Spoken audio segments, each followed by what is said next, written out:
Pushed for time, we made our way from Segedunum to Condercum, passing Pons Aelius for the briefest of moments. In fact, so brief that we didn't even have time to do any filming or take any photos. There again, 1,800 years of development, as well as the construction of a Norman castle on the site, has erased almost all trace of the fort. I said almost. Whilst we don't have a floor or ground plan of the fort, we do know that it was much smaller than the standard fort, and recent discoveries have revealed the foundations of the Principia and Praetoria right next to the Norman castle keep. We also know the granary foundations are in this area here, hidden by the railway viaducts, so at least we know where the three principal buildings are. As well as being exceptionally small, the Principia has no forecourt, and what's more unusual, it's facing the double granary, which is itself in the area of the Praetentura. That's the area between the Praetoria and the front wall of the fort, the area most likely to be attacked and where the fort's best soldiers would have been billeted. The fort was a little over half an hectare in size, roughly 6,400 square metres, and that would have made it somewhere around about 80 metres by 80 metres square. The fort stood back a little way from Hadrian's wall, the course of which, through this section, I'm unclear about, simply because I've read different accounts. Some say it's north of St. Nicholas's Church, and others place it south of the church.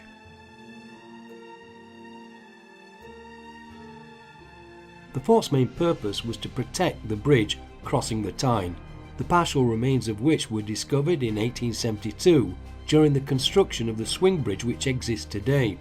It's believed the length of the bridge was 735 feet, 234 metres, and sat on 10 piers.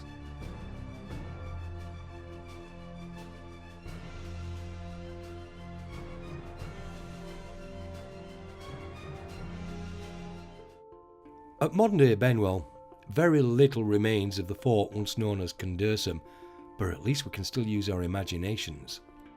What still exists are the visible remains of a vallum and gate and a temple. But let's take a look at the fort first. It's believed that some of the defences at Condercum were built by the 2nd Augustan Legion and was probably started somewhere around 124 AD. We're not sure who first garrisoned the fort, but by the 2nd century, Condercum was garrisoned by the 1st cohort, Vangionum Miliaria Equitata, which was a part-mounted unit from Upper Germany. At Condercum, we have some indication of a defensive ditch system, also known as the vallum, which runs parallel and to the south of the wall for much of its length. The area between the wall and the vallum was a clearly defined military zone, a no-go area for civilians. This being the case, the civilian vicus would have been established south of the vallum. However, over time, it did extend further north.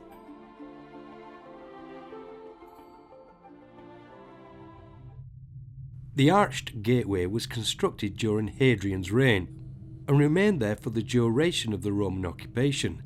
But sometime between 193 and 235 AD, during the reign of Emperor Septimus Severus, the vallum was infilled. It was rediscovered in 1932, whereupon its preservation was completed in 1938. The Temple of Antenacitigus was in all probability dedicated to a local Celtic god or goddess. The Romans understood well the power of all gods, spirits and deities, even those of the people they had conquered. Far better to adopt these gods as their own, rather than to make enemies of them and invoke their wrath. We're often led to believe that the ancient Britons were pagans. Well, so were the Romans. Paganism is derived from the Latin word paganus, meaning rustic. country dweller. It's a blanket term which was used to refer to the belief in multiple deities, and a term which only really came into being with the rise of Christianity and the belief in the one God. The beliefs of the Celtic Britons centred in some part on individuals who, through various rituals and means, were able to transcend the world of the living into the world of the dead. Shamanism. And it would be the shaman who would take this perilous journey to seek the help and guidance from the forefathers, the ancients. In turn, the ancients were themselves being guided by the gods who now seemed impotent against the gods of Rome. Murden. Since time began, your creed have guided us through the circles of wood, earth, stone, and life itself. Well, look you here. Are these not our kinfolk who now lay drenched in their own blood? Put to the sword by the men of Rome, men who talk to their gods in ways we are forbid. And yet their gods listen, as ours turn their ears from the words spoken by you to our forefathers. The men of Rome fight like demons of the night, sparing not even the babes which suckled upon their mother's breast. Murden, those now fallen, once called me their king. But what is a king without subjects to command or protect? I ask you, Murden, do our gods tremble in the presence of the gods of Rome? I say they do.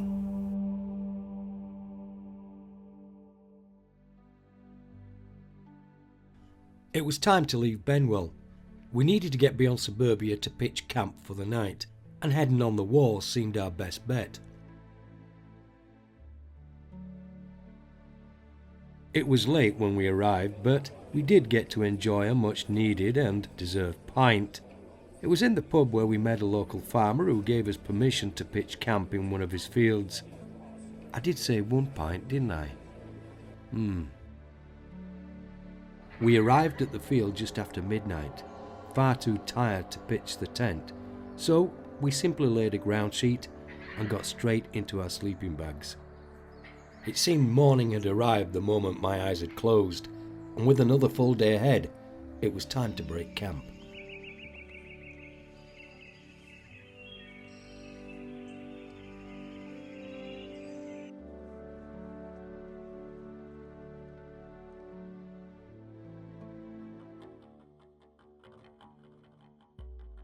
It was only a short walk to Vindobala, the fort located within the modern-day hamlet of Rudchester, and if you didn't know its position, then the chances are you'd walk straight past it. Its layout and construction was similar to that of Condercum, with three of its main gates lying north of the wall. It would have been garrisoned by a mixed cavalry and infantry cohort of about 500 men. The similarity also extended to the vicus, initially developing south of the Vallum and then extending north and northwest during the reign of Septimus Severus. Before the construction of Vindobala, there existed an ancient causeway which passed down through Marchburn Valley, leading on to a ford crossing the Tyne at Newburn. The wall now forced travellers to pass through checkpoints, as well as being subjected to various tolls and other forms of taxation. It's often overlooked, but these forts had to be largely self-sufficient to be able to raise funds in order to pay the wages of auxiliary soldiers, as well as being able to maintain the day-to-day operations and upkeep. And at the heart of every fort was the administrative and religious centre known as the Principia. Today, we'd call it the Camp HQ, headquarters. As a general rule, the Principia was sited at the junction of the two principal access routes, the Via Principalis and the Via Praetoria. The Principia consisted of 5 basic areas: a courtyard, a portico, a cross hall, a cecellum, and administration offices.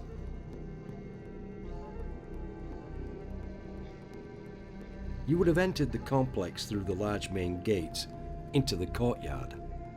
It may well be that the portico was used as an external administration area, as well as for the storage of heavy weaponry.